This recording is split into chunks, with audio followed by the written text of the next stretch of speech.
The world awoke today, September 10, 2025. Stunning news: a targeted Israeli airstrike in Doha, the capital of Qatar. The target was not a military site in Gaza, but a political office used by senior Hamas leadership. This audacious move sent shockwaves across the globe, altering the fragile chessboard of Middle Eastern diplomacy. For years, Qatar served as an intermediary, hosting Hamas's political bureau, engaging with Western powers. This strike is a dramatic escalation. Israel pursued enemies inside a nation, central to negotiations, hostage talks, de-escalation efforts. It's more than a military strike, it's a hit at international mediation. To understand the gravity, Israel, Hamas, Qatar. Israel views Hamas as a terrorist group. Hamas governs Gaza and uses political and violent means. Qatar acts as a mediator. Qatar's office kept lines open for ceasefires, negotiating hostage releases, a role backed quietly by the United States. The international reaction to the Israeli strike was as swift as it was severe, creating a global firestorm of condemnation. Leaders' foreign ministries Saudi Arabia, Egypt, Jordan denounced the attack as a flagrant violation of Qatar's sovereignty, and warned it was a reckless act that could engulf the region. They called it an act of aggression, undermining efforts to find a peaceful resolution to the Israeli-Palestinian conflict, and sabotaging diplomatic channels relied upon in crises. This wave of criticism spread beyond the Middle East. France, Germany, United Kingdom condemned the extraterritorial nature of the attack, even while often affirming Israel's right to self-defense. The EU foreign policy chief called the strike unacceptable and a grave escalation, urging immediate de-escalation. Human rights organizations, international bodies. The United Nations Secretary General expressed profound alarm, saying such strikes undermine international law and the UN Charter. He demanded a full investigation and called for a ceasefire and renewed negotiations. In a surprising and highly unconventional move, former United States President Donald Trump weighed in on the crisis not at Qatar or Hamas, but at Israeli Prime Minister Benjamin Netanyahu.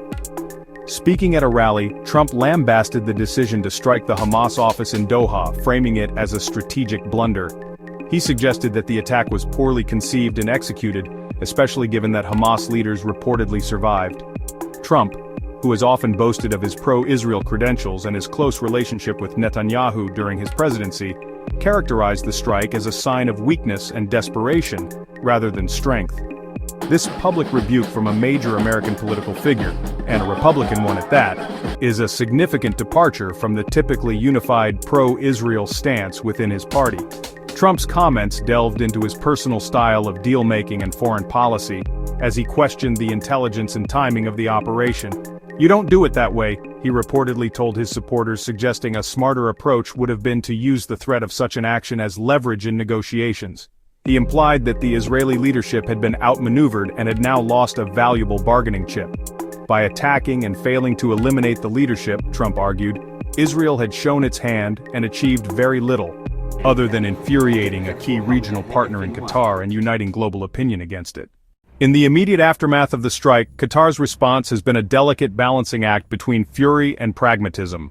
The Qatari government issued one of the strongest condemnations in its history, labeling the Israeli attack a barbaric act of aggression and a blatant violation of international law and Qatari sovereignty.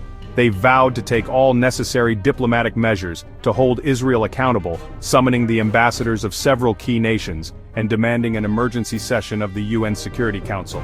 This public display of anger is essential for Qatar to maintain its credibility within the Arab world and to its own citizens. However, beneath the surface of this justifiable anger, Qatar has also sent a clear message that it will not abandon its role as a mediator. In a statement from the Foreign Ministry, officials emphasized that this heinous act would not deter them from their efforts to achieve peace and de-escalate tensions in the region. Qatar understands that its unique position as a go-between is its most valuable diplomatic asset. By vowing to continue mediation, it seeks to rise above the provocation and reinforce its indispensability to all sides, including the United States and other Western powers who rely on Doha's back channels to communicate with groups like Hamas, especially concerning hostage negotiations. The stakes have never been higher.